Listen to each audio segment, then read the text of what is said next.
నీకు అర్థమవుతుందా కార్తిక్? నువ్వు నా ప్లేస్లో ఉంటే నీకు నొప్పి తెలుస్తుంది. అర్జున్, నువ్వు చాలా ఓవర్ థింక్ చేస్తున్నావు. సిచ్యువేషన్ అనవసరంగా డ్రామాలా మారుస్తున్నావు. డ్రామా? ఇది నీకు డ్రామాలా కనిపిస్తుందా? Yes, because instead of solving it నువ్వు ఎమోషన్లో ప్యానిక్ అవుతున్నావు. ఇది ఎమోషన్ కాదు కార్తిక్, ఇది నమ్మక ద్రోహం.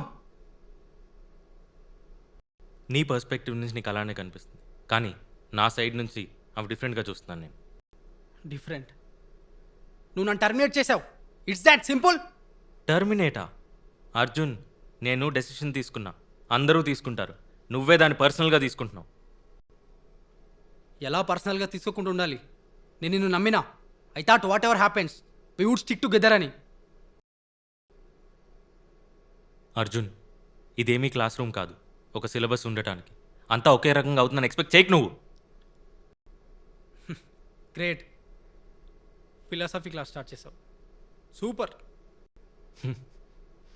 ఏ, నిజం నచ్చట్లేదా? నిజం నాకు నచ్చడం లేదు, కానీ నీకు నిజం చెప్పడం ఇష్టం లేదు. అర్జున్, లైఫ్లో అన్నీ ఒకే రేంజ్లో ఉండవు.